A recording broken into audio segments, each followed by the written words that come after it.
Bonjour et bienvenue sur Codable.tv pour ce 4e épisode avec François Jolin. Aujourd'hui on va s'intéresser à la surveillance en ligne. On va faire le tour de qui sont les acteurs de la surveillance en ligne, à quel niveau ils opèrent sur internet, avec quels outils ils utilisent pour nous espionner, et on verra aussi comment nous pouvons nous protéger, avec quels outils nous pouvons nous protéger et esquiver leur surveillance. Le 3e jour, fatigué de compter, l'homme dit que la machine a calculé soit et la machine fut. Mais le 4e jour, submergé par les problèmes à résoudre, l'homme dit Click and collect, Bread Friday.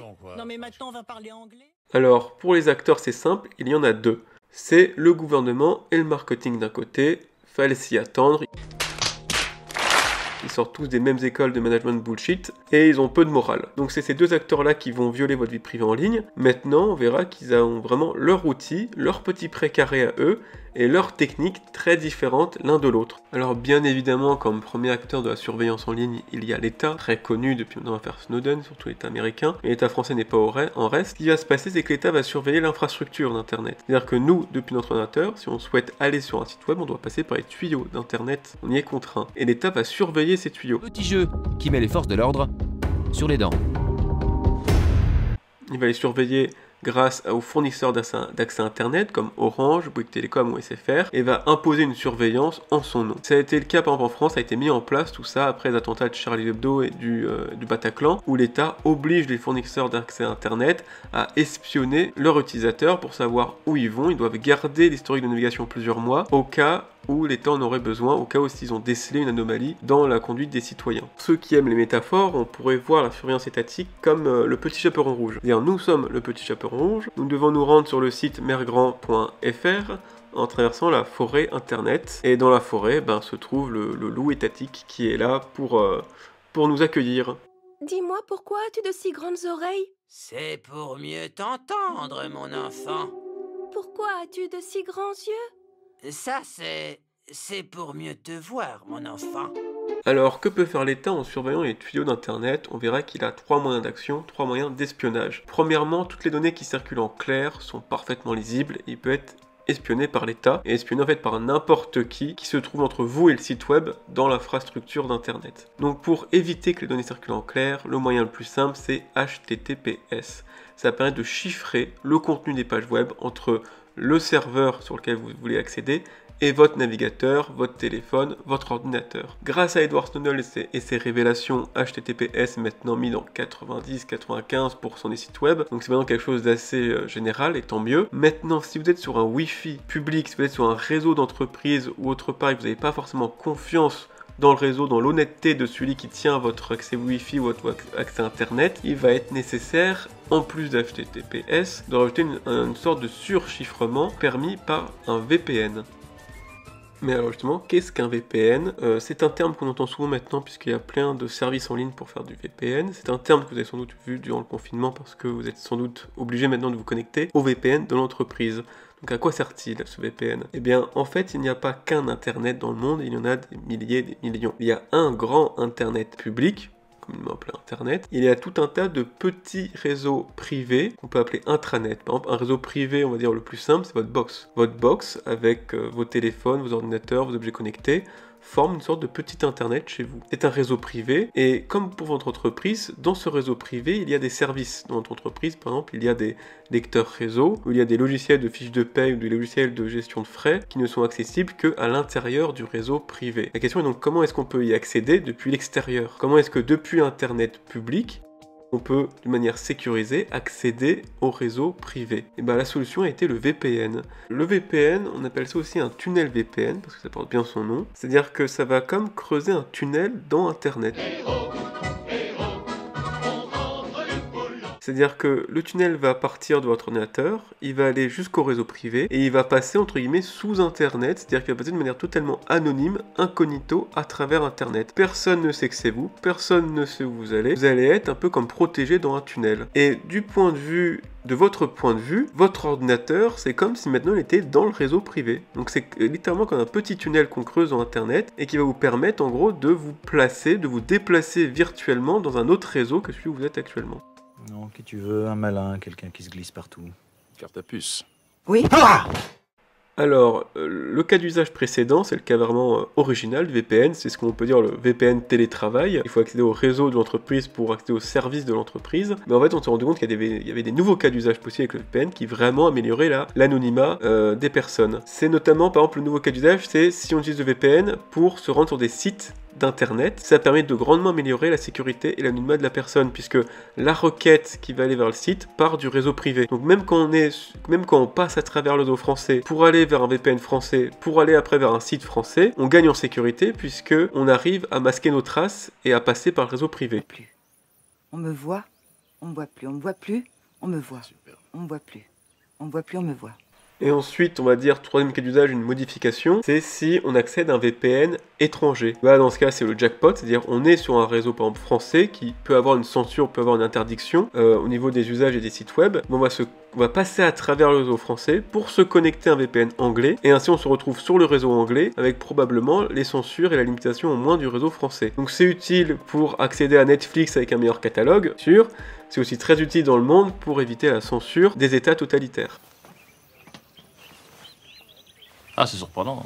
Ah oui. Revenons un peu à nos moutons quand même. Donc le VPN c'est un véritable couteau suisse avec plein de fonctionnalités comme on verra plus tard. Là déjà, pour éviter l'analyse des données en clair, ça permet de rajouter un surchiffrement par rapport au HTTPS quand on n'est pas tranquille avec le réseau sur lequel on est connecté.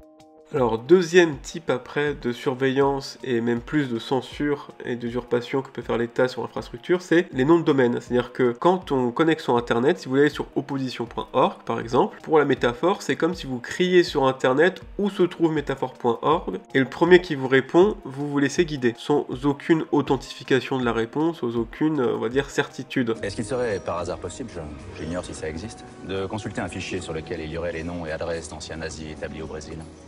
Donc là aussi, l'État qui contrôle l'infrastructure peut très bien soit ne pas vous répondre, et dans ce cas ça devient une censure, soit juste vous regarder aller vers ce site, et dans ce cas ça devient une surveillance, soit carrément vous aiguiller vers un mauvais site contrôlé par l'État, dans ce cas ça devient une usurpation, c'est-à-dire vous pensez aller sur opposition.org, et en fait vous arrivez sur un site piégé par l'État. Ce mode de fonctionnement des noms de domaine est un énorme problème d'internet qui n'a pas été résolu par HTTPS. C'est-à-dire HTTPS chiffre le contenu, mais pour vous rendre sur le site web, lui c'était parfaitement en clair et parfaitement avec ce problème de n'importe qui vous répondez, vous le suivez. C'était résolu très tardivement, il y a seulement 1 ou 2 ans, avec ce qu'on appelle le DNS over HTTPS, on va dire de remettre le nom de domaine dans HTTPS. C'est une fonctionnalité qui est en cours de déploiement sur les navigateurs et qui est nécessaire d'activer, n'est pas encore activée par défaut. Évidemment, notre fabuleux VPN permet aussi de répondre à ça. D'une part en évitant la surveillance, puisqu'en gros votre connexion va être noyée dans la masse de tous les utilisateurs du VPN, c'est-à-dire toutes les connexions qui sortent du serveur VPN. Et d'autre part, s'il y a une sorte de censure sur votre réseau national, vous pouvoir vous connecter sur un autre réseau sans la censure et ainsi retrouver un accès au site web censuré. Et enfin, dernière trouvaille, c'est de passer par Tor. Serais-tu Thor, le dieu des marteaux? Tor est un réseau constitué de bénévoles qui vont tourner le logiciel Tor sur des serveurs et qui vont ainsi créer le réseau Tor. En passant par Tor, en fait, vous déléguez votre requête au réseau Tor qui va le faire rebondir à travers plein de nœuds, d'une manière totalement aléatoire. Ainsi, vous brouillez totalement vos traces. Tor va vous permettre de brouiller les traces qui séparent vous du site internet que vous allez rechercher. Une variante de Tor existe, c'est quand votre requête reste dans le réseau Tor. Dans ce cas, ce sont des serveurs très spéciaux, ce sont des serveurs anonymes, ce qu'on appelle le dark web, qui sont accessibles en .oignon. J'ai mis un exemple aujourd'hui avec le New York Times, où on peut voir l'adresse New York Times nytimes.com pour l'accès sur le web classique, et une adresse de New York Times en .oignon si ceux qui souhaitent veulent y accéder par le dark web. Jour, nuit, jour, nuit. Cette explication sur le réseau Tor, on comprend que c'est comme le VPN, il permet de masquer ses traces et en plus de faire face à la censure et à la surveillance des noms de domaine. Et enfin, dernier type d'analyse très répandu pour ceux qui contrôlent l'infrastructure d'internet comme l'État, c'est l'analyse des adresses IP. Une adresse IP, c'est comme votre adresse postale sur internet, c'est-à-dire que quand vous faites une requête vers opposition.org, vous devez spécifier une adresse de retour. C'est exactement comme sur une enveloppe, juste que le serveur va recevoir des milliers d'enveloppes par seconde. Et dans ces enveloppes, il y a votre adresse que vous a été fournie par votre fournisseur d'accès à internet, Orange, Bouygues Telecom, SFR. Chacune de vos box internet a une adresse IP qui va lui permettre de recevoir le contenu du site web que vous avez demandé. En analysant l'adresse IP, n'importe qui peut savoir de quel pays elle provient et de quelle ville. L'État, lui, en plus, peut se retourner vers votre fournisseur d'accès Internet pour savoir exactement nom, prénom et votre lieu de résidence. C'est pour ça que certains ont reçu des mails, des SMS ou des lettres d'Adopi. Adopi a repéré l'adresse IP incriminée dans du piratage de contenu. L'État est ensuite allé voir le fournisseur d'accès Internet pour qu'il lui donne le nom et la résidence, l'adresse mail de cette adresse IP. Évidemment, pour contrer les mesures de surveillance de l'État, il y a notre valeureux serveur VPN qui va vous permettre de déléguer votre requête et ainsi de camoufler votre adresse IP. Et il y a aussi le réseau Tor qui va faire rebondir votre requête dans le réseau Tor en camouflant également votre adresse IP. Alors, avant de passer au marketing, j'aimerais quand même faire un point sur le VPN. Oui, c'est un super outil pour vous protéger de la surveillance de l'État, mais attention, regardez bien le schéma. Le réseau, le serveur VPN fait les requêtes à votre place sur Internet. Ça signifie que le serveur VPN, c'est tout votre historique. Il sait exactement vers quel site vous rendez. Plus, si jamais en fonction des configurations de votre VPN, le serveur VPN et votre service VPN peut également déchiffrer le contenu en HTTPS. Ça, c'est en fonction de la configuration que vous avez du VPN, mais il peut très bien savoir même le contenu des pages web que vous visitez. Par conséquent, le VPN, c'est un outil très bien pour protéger la vie privée, à condition qu'on sélectionne le bon serveur VPN. Personnellement, moi, je recommande ProtonVPN, qui est suisse et qui garantit la vie privée, mais il faut vraiment avoir confiance dans votre service VPN. Je vois trop d'offres VPN gratuite et je me dis forcément que si c'est gratuit, c'est que c'est vous le produit et qui doit se donner à cœur joie de vos données et de votre historique de navigation.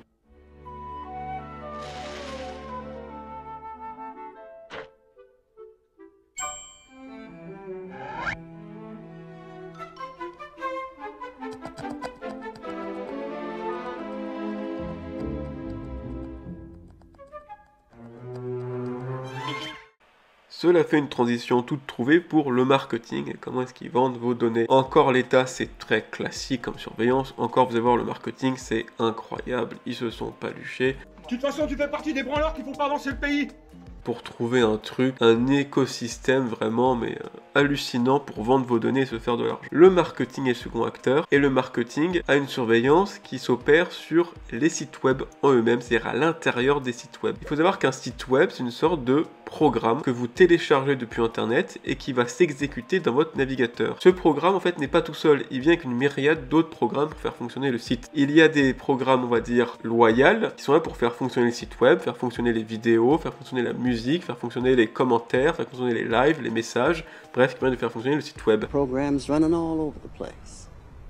The ones doing their job, doing what they were meant to do, are invisible. You'd never even know they were here. But the other ones, well, you hear about them all the time. Mais vient avec ce programme une myriade d'autres programmes qu'on va appeler des trackers, qui ne servent pas du tout à faire fonctionner le site web, et qui servent juste à une seule chose, c'est vous espionner. Des dizaines d'entreprises sont présentes sur beaucoup de sites web, ici c'est comme Le Monde que j'ai pointé. Le Monde qui a une quarantaine de trackers sur son site web, que vous téléchargez à chaque fois que vous venez, et qui vont vous espionner durant votre navigation sur le site du Monde.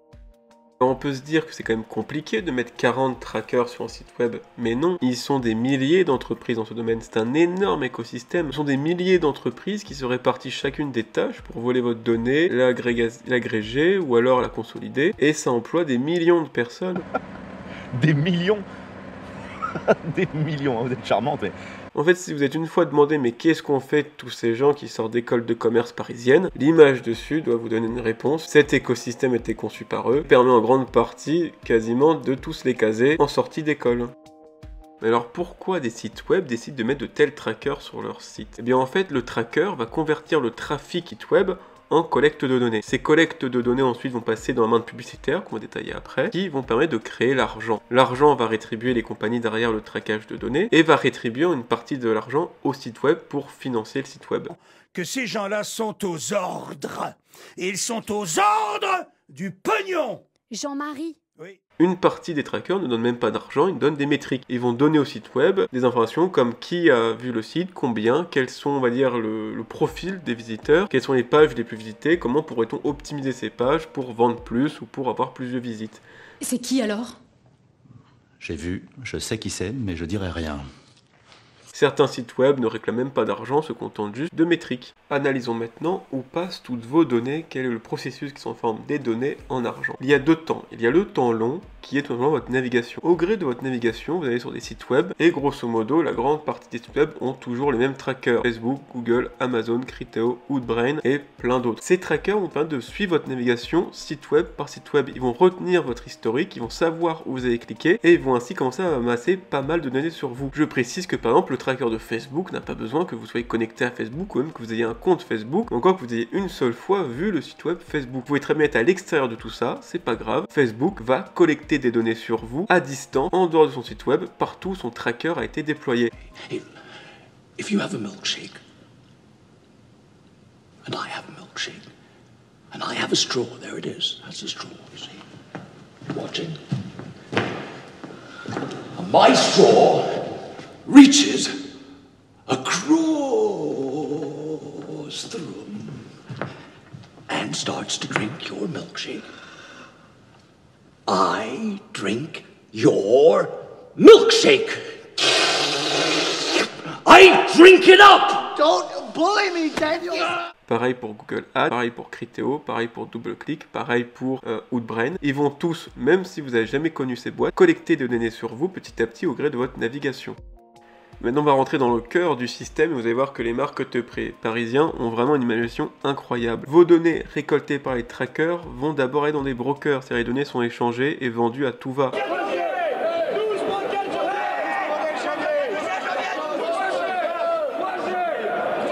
C'est ainsi que vous pouvez avoir donné votre numéro de téléphone à, par exemple, un livreur pour recevoir un colis, et 3 jours après, c'est Direct Energy qui vous appelle. Votre numéro de téléphone a été changé par un broker, par 2 brokers, par une régie publicitaire, pour finir dans un centre d'appel et probablement réutilisé par un fournisseur d'accès énergie. C'est ainsi que ça se passe.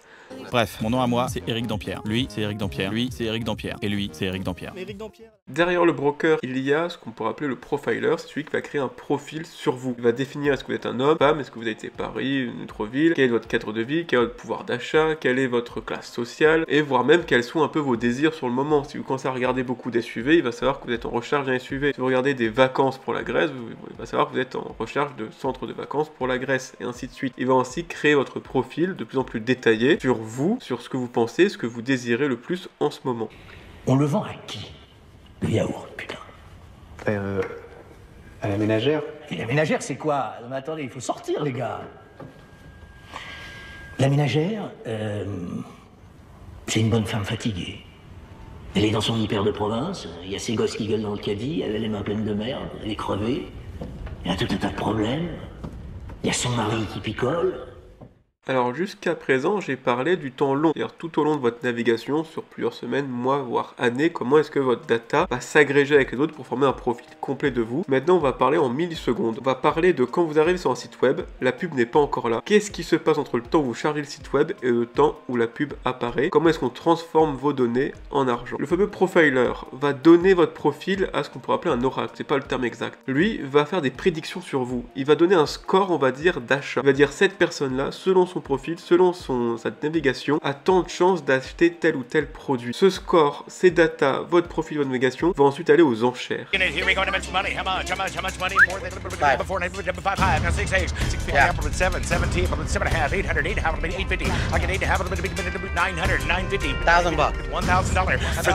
Et oui, durant quelques millisecondes, il va y avoir une bataille pour votre profil, pour savoir quel publicitaire veut mettre sa pub selon votre profil, selon les scores qui ont été prédits sur le futur consommation que vous allez faire. Et le gagnant de l'enchère va avoir droit d'afficher la publicité sur le site web. C'est pour ça que les publicités prennent un petit peu de temps, 1 seconde pour s'afficher. Derrière cette seconde, c'est tout votre profil des dernières semaines qui va être passé à la moulinette, pouvoir faire des scores de prédiction, mise aux enchères pour afficher la meilleure pub pour vous. C'est ainsi, par exemple, là sur le Gorafi, que votre humble youtubeur Codable.tv, cherchant un meilleur logiciel de montage que iMovie, se retrouve maintenant avec des pubs pour Adobe Premiere Pro. C'est parce qu'on a été repéré pour vouloir ce logiciel et maintenant, mon profil étant très valuable pour ceux qui ont des logiciels de montage, ils n'hésitent pas à payer fort l'enchère pour afficher leurs pubs sur les sites sur lesquels je passe. Alors, maintenant, sachons comment les marketeurs fonctionnent. Comment est-ce qu'on les arrête? Eh ben, c'est pas si simple, puisque quand on télécharge une page web, on télécharge tout un tas de scripts et on les fait tourner dans le navigateur. Certains de ces scripts sont gentils et même indispensables au site web au bon fonctionnement, et d'autres sont méchants et sont là que pour collecter vos données pour les envoyer vers du marketing. Et donc, il faut mettre en place une sorte de base de données de vilains scripts et concevoir des navigateurs pour bloquer ces scripts. Le premier, ça a été Brave, c'est un navigateur axé sur la vie privée qui a été le premier à faire ça. Ensuite, ça a été Apple avec Safari et enfin Firefox maintenant fait ça également. Donc si vous utilisez Brave, Safari ou Firefox, vous avez maintenant par défaut des bloqueurs de scripts qui sont censés bloquer les vilains scripts qui collectent vos données. Évidemment, c'est pas parfait, mais c'est déjà ça. Le problème, c'est qu'il n'y a pas que les scripts dans la vie, il y a aussi les cookies. Take a cookie. Les cookies vont permettre aux pages web de ne plus être amnésiques et de garder un peu d'informations entre vos différentes visites. Par exemple, une page web sans cookies va vous déconnecter à chaque fois que vous rafraîchissez la page. Et même si vous êtes connecté, vous allez être déconnecté si jamais vous ouvrez un onglet à côté. Donc on voit bien qu'une page web sans cookies, ça crée vraiment beaucoup de frustration et il nous faut un système pour garder un peu de données entre les différentes visites de pages web. Sauf que c'est comme pour les scripts, il va y avoir des bons cookies utiles et agréables à l'utilisateur dans son navigation. Il va y avoir des mauvais cookies qui vont vous pister à travers votre navigation. Là encore, il faut donc s'armer d'un bloqueur de cookies. Et là encore, ça a été Brave le premier à avoir mis ça en place, de réussir à stopper, avoir une liste blanche des cookies, une liste noire des cookies, de stopper les cookies qui sont dans la liste noire. Ensuite, Safari aussi le met en place maintenant, et Firefox le met aussi en place maintenant. Donc si vous utilisez un de ces navigateurs, plus ou moins protégé contre les mauvais cookies qui servent à vous pister de site en site. Les scripts, eux, sont indispensables au fonctionnement du site web. Les cookies, eux, sont juste un confort en plus que l'on peut arrêter définitivement. C'est le cas par exemple du mode incognito.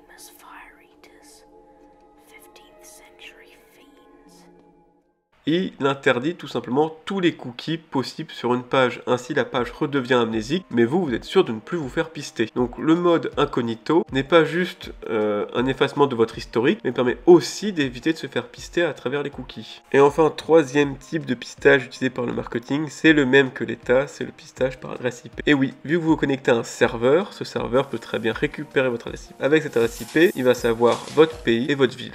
Ça ne sera pas comme l'État, il pourra revenir carrément à votre lieu de résidence, mais il connaîtra votre pays et votre ville. Et comme pour l'État, si vous voulez vous protéger, il faut passer par le réseau Tor ou par un VPN. Voilà, c'est donc la fin de cette vidéo sur comment éviter la surveillance en ligne aussi bien de l'État que des marketing. On a vu que l'État était vraiment sur infrastructure et qu'en gros un VPN permettait de se protéger efficacement de la surveillance sur infrastructure, à condition de bien choisir son VPN pour qu'il soit respectueux et qu'il ne collecte pas les données à votre insu. Côté marketing, c'est plus compliqué. Heureusement, les navigateurs modernes ont fait beaucoup d'efforts pour contrer les trackers et les cookies malveillants qui vous pistent durant votre navigation. Si vous avez bien compris cette vidéo, je vais donc vous demander de ne pas mettre de commentaires, de ne pas mettre de pouce bleu, d'y accéder uniquement par Brave à travers un VPN et en navigation privée. Merci à vous et à très bientôt.